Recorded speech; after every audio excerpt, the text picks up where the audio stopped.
Hey, welcome everybody, and Happy New Year from Mike Schrage, president of GNPI, Good News Productions International here in Joplin, Missouri. And we are in 2021. Yes, we survived 2020.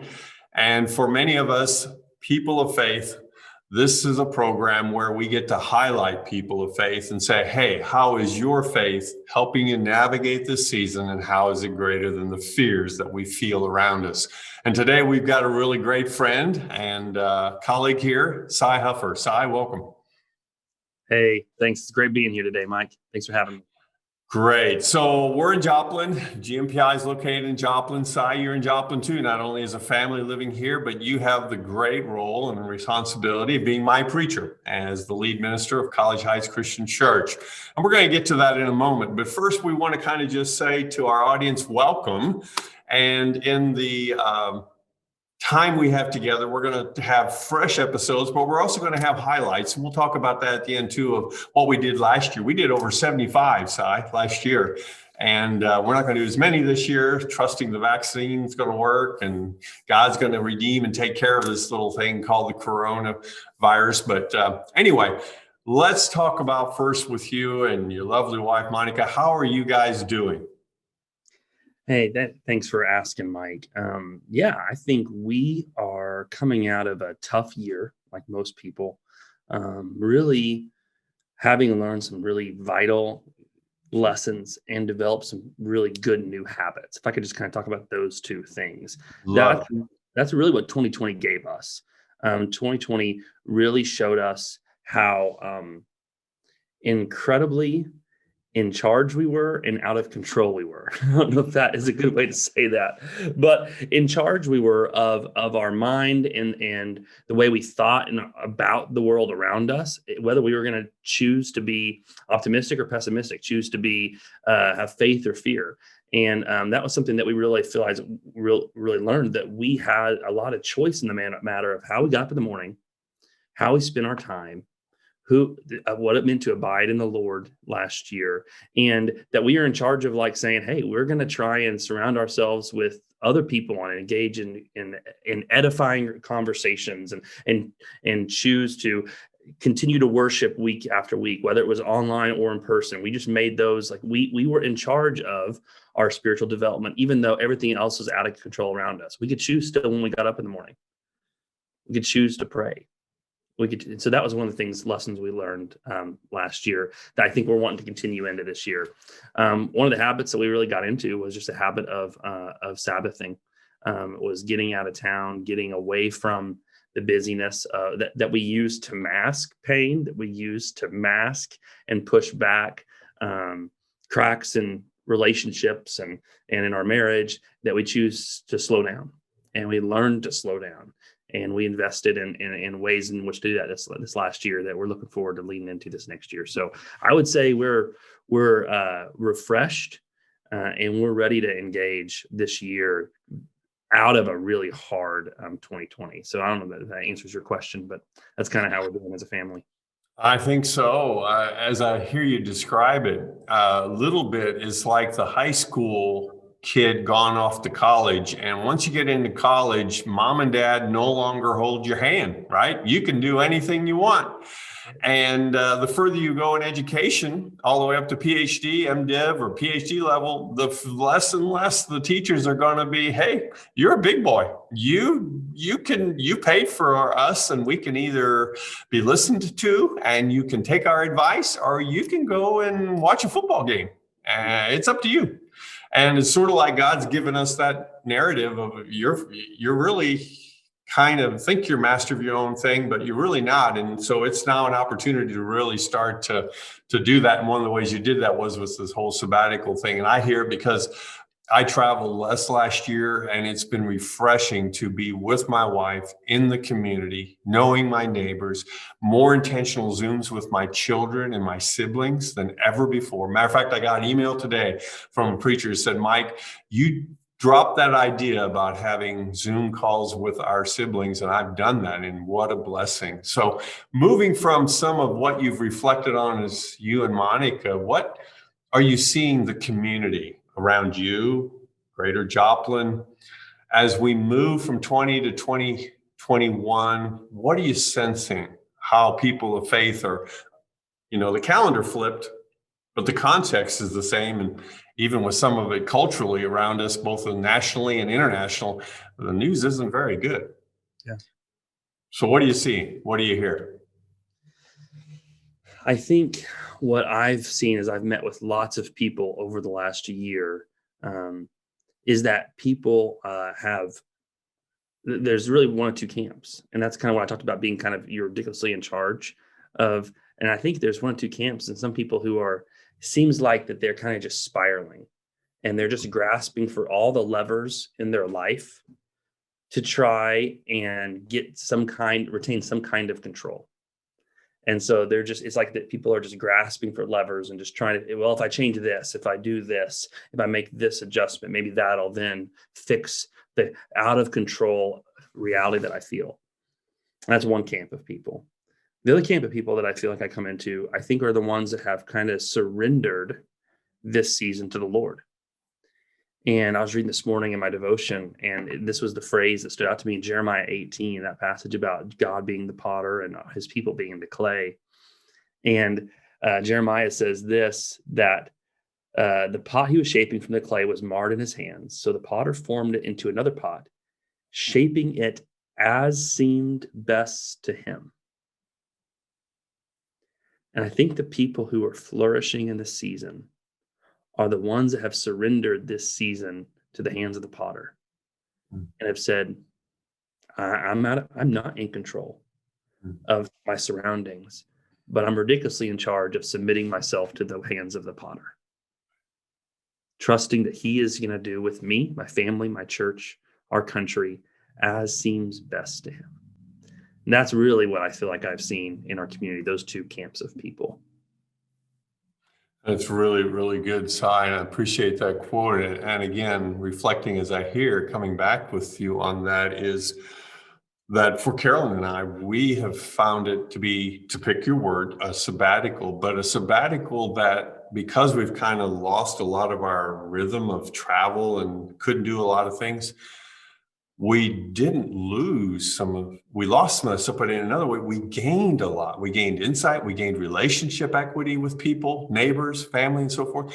We had more opportunity to share Jesus, show Jesus in 2020 than we ever had. Talk to me about what you and Monica see. I know that some of your stories, you've had some of that as well. And moving into the church, tell us about like some of the ways you've had the church just reach out with benevolence and with just, let's just bless somebody this week. Tell us some of those things that from now the body of the church scope. Does that make sense? Absolutely. Yeah, totally. We started off the year last year, 2020, just really talking about a return to personal evangelism, a return to this concept of who's one person that's close to you but far from God that you can pursue and pray for to show the love of Jesus to this year. We did a series in January about it. We did a series in September about praying for one, really just walking through Matthew 9:35-38. And over again, it was fascinating that God laid that on our hearts last year in January, because one thing that you could have done throughout the whole year of 2020 is pursue one person to show the love of Jesus to. Like, everybody could do that in one way or another. And the way we did that was we gave money to small groups, $47,000. We just gave to our small groups. And we just said, show the love of Jesus with this money to people who don't know Jesus. People that are close to you all, but far from God, you're ones. And they're just great stories of people loving, servers that couldn't afford to rent and leaving big tips at restaurants and knowing people who are single parents that were struggling, or people who lost their jobs at their work, and just giving them money at just the right time. And just stories just poured in. And what was fascinating is, as we shared those stories with our congregation, a family from our church said, we want to do it again. And they gave $7,000 this winter, to just go to our small groups again, to share the love of Jesus with. We had a guy at our church just say, we want to love on the people working at the hospital. And he organized a way for us to write thank you notes to every staff member at one of our hospitals here in town. And so we wrote over 2,000 thank you notes, just as a church family, just saying, thank you, you're on the front lines. We did the same thing this fall. We're getting ready to return over 1,500 thank you notes to every staff member of Joplin Public School System and our College Heights Christian School connected to our church family. And so those are just some of the ways that we've just been intentional saying, here's $20, here's $50. Here's a way that the church was able to equip the congregation to be generous with their resources. And we couldn't have done that as a church, in and of ourselves. We needed to be able to empower the people of the church, the congregation, to fulfill her mission. And then we were able to say, take 5 minutes, just write a note and say thank you. And those are just some of the ways that we really saw the church be the church in this season, loving their one who's close to them but far from God, and loving other people's ones who are close to them but far from God. I love those stories. That's a lot of blessing, a lot of tips. And having a daughter that used to be in the food service industry to put her way through college, I know some of the stories, and they don't necessarily like seeing Christians on Sunday afternoons because they're going to want a lot of food in a big, short amount of time, and the tip is not commensurate a lot of times. And so, particularly during this time, we need to, as believers, if we have the ability, tip big. Mm-hmm. Make eye contact, love on people. Tell us about how you've done your breakfast. I know that's a story that's close to Sy. What happened there? Because you went to the same restaurant, tried to get the same person to help on you. Tell us a little about that story. I think it fits right in with what you're talking about in the general sense of things. Being a pastor, and I moved here to be a pastor at a church, means, my 50 hours a week are with Christians. And then my networks of people are naturally the church that I'm a part of, which are Christians. And so in this same challenge of one person close to you but far from God, I was like, I don't know people who don't know Jesus. So about 3 years ago, I started going to the same restaurant pretty much every morning for breakfast. I meet with lots of volunteers that work full-time jobs. They can meet before work or at lunch. And so I meet with them at Jimmy's Egg here in town. And I've gone there for 3 years. I had this one guy that I was praying for. I'll call him C. And C, I prayed for regularly, tried to get him to go see a movie with me, different stuff, hang out outside of work. Nothing ever happened. And I started getting frustrated with God about a year ago. I was like, God, I am faithful in loving this guy. I would invite the whole staff of Jimmy's Egg over to our house for a Christmas party. We hosted their staff Christmas party, one year.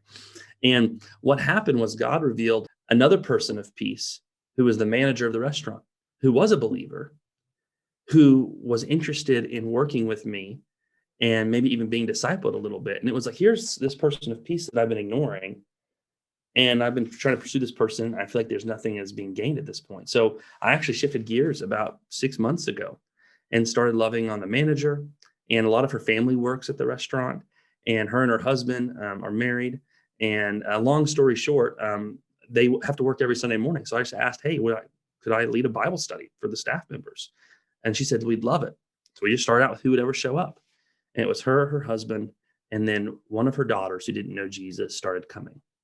And over a period of 6 weeks and 7 weeks, we presented the gospel to her. And she finally said, I think I want this, but I don't think I'm ready yet. So I asked her, what do you mean by you don't think you're ready? And she just kind of talked about how she didn't know enough and hadn't kind of fixed some of the problems in her life. And I just kind of talked to her how the good news of Jesus is that you don't do that before you come to him, that you bring all of that to him and he helps you with that stuff. And her eyes just lit up, And so she said, I'm ready. And so then we went and got baptized, and that was how I ended the year. And it was 3.5 years of just faithfulness and doing it wrong, probably doing it right. But I just kept showing up, kept pursuing. And I think if you pray, God, give me opportunities, I think he's going to give you opportunities to share the good news with people that you're loving. I appreciate it, Sy, the fact that you're not just telling some of the rest of us, but you yourself, hey, follow me as I follow Jesus. I'm using my faith in the midst of a lot of fear in 2020 just to show up, be at the same Jimmy Eggs, be at the same place with every time over and over and over, and just see what God does. The church is shifting in how she looks and how she does business right now in the building. We're in a media industry. We're on the upside. We see a lot of spiritually hungry people right now, locally and globally. And we are indebted to College Heights being part of our partnership in that global outreach. But I shared with you the other day over lunch, and I want you to talk to us about just how it's looking, because this month, January, is both Human Trafficking Awareness Month, but it is also Sanctity of Life Month here in January. And on the first one, on the human trafficking component, my wife works in a ministry known as Life Choices. You know it here in town. Your wife's graciously involved in that in some regards. But we had a person who was trafficked, and we befriended this gal, and she went as a 30-year-old something back to her home in St. Louis area. And you as a ministry now have, like many churches, put your worship services online. And so we invited her to do that. She had come with us to one Sunday worship experience, and then was gone and back to St. Louis. So what do we do? And so here she is, a single gal with a big, sad story with two cats in her little apartment. And she sends us a picture of watching and listening to College Heights worship service online from her little apartment, 700 square feet in St. Louis. Said she'd never really ever become a Christian, didn't like them, didn't like church, went and had the taste and that experience once. And now with technology that COVID has accelerated, you're able and your staff to reach into St. Louis. You're able through GNPI to reach even globally. Talk a minute about your vision as a leadership team for the future of how you see the shift from building to disciple making and how that tension is going to play out in our final minutes or two. Absolutely. It's, any major shift to the mission of God that's existed for the history of mankind. It started out, when you think about it, with Abraham, God saying, I'm going to use you to bless the nations, and then from there, he used a family that became a kingdom that had a country, that had a Jerusalem and a temple that then turned into this movement of people, disciples, making other disciples, following this guy named Jesus, and the temple moving from a building to being the very people of God was just ludicrous in their minds. Like this major shift, and yet it happened, and the Holy Spirit dwelled inside the people of God, and that big shift of the place that you encounter God is coming to a temple, to then the presence of God filling people, and then that temple being able to multiply and fill the earth. Isaiah 11:9 is one of my favorite passages, and I know this is a big, typical passage of Good News production, is so that the knowledge of the Lord will fill the whole earth as the waters cover the sea. And that's not getting all of the nations to come to one place, but it's getting the presence of God to all the nations, right? And all throughout the history of the church, we've used media, we've used different shifts in culture in order to fan the flame of the blessing of God to cover all of the nations of the earth as the waters cover the sea. And media is just allowing us to do it even more. I love the idea of you can bless, helping people realize they can be a blessing to the world. And the church, our job is to help them do it. Like, we are here to equip you to carry the good news of Jesus and his presence and his temple and heaven on earth in every corner of the globe. And it really is getting to the place where we truly believe the true measure of a church is not her seating capacity, but her sending capacity. And we have to, and it's an easy thing to say. But it's when you see less and less people showing up on Sunday, which used to be the measurement of success. And it's saying that is not the measurement of success. That's a measurement. It's important. It's important to know who people are, where they're at, how they're doing. But we just kind of allow that passive habit of culture, everyone showing up on Sunday morning, to be the way we shepherded people. And we should be creative and figure out, how do we shepherd people in this culture, in this day and age, and how do we equip them to be disciple makers who make other disciples? And I'm excited about it. But if we're not careful, we're going to just have those rose-colored glasses on the past, and we're going to miss the curve. We're going to miss the turn. There's these buildings all around our country that most of you guys have been to before. And it was a company that missed the curve. It missed the turn. And it was a company called Blockbuster, right? Blockbuster had brick and mortar. You showed up, you rented a movie here, and you took it back home and you watched it, and you came back to this place and returned it 3 or 4 days later. And 10 years ago, Netflix came out, and I remember my friend, for the very first time, him getting the DVD mailed to him on Netflix. That's how they used to do it. And when it first started, and I thought, that's never gonna work. And all of a sudden, now it's streaming, and now people don't even know what DVDs are anymore. My sister in college doesn't have a DVD player. If we're not careful as a church, we can get so caught up in those glory days that we miss the turn and the opportunity for the gospel to reach people that we've never been able to reach before, because they would never show up to 4311 East Newman Road, this corner of Joplin. But they're watching the gospel every week on YouTube in St. Louis. Like, man, just imagine the opportunity that we have. Well, Sy Huffer, thank you for giving me a little bit of your busy times. We begin the year 2021. Thank you for your stories. Thank you for your testimony. Thank you for your vision. And for all of you listening, we hope it's been encouraging as you've listened to our first Faith Greater Than Fear for the year. We're going to have, as I said, 2 releases a month. One is new, like we just had here, and one will be highlights of those from 2020. So we really want you to stay tuned. And you can do that by getting connected on our social media channels or our podcast version as well. And if you love it, it blessed you, it probably is going to bless somebody else as well. So we here in Joplin, Missouri, myself here at GNPI, Sy Huffer, and his lovely wife, Monica, and their family, and he being lead minister at College Heights Christian Church, also here in Joplin, want to wish you a great start to the new year. Blessings. Sy, thank you for your passion for making disciples. Thank you for your words of encouragement, and let us not miss the turn of 2021 and do the best we can. So from all of us, thank you very much, Sy. Thank you. And to all of you, thank you. Blessings. Have a wonderful day.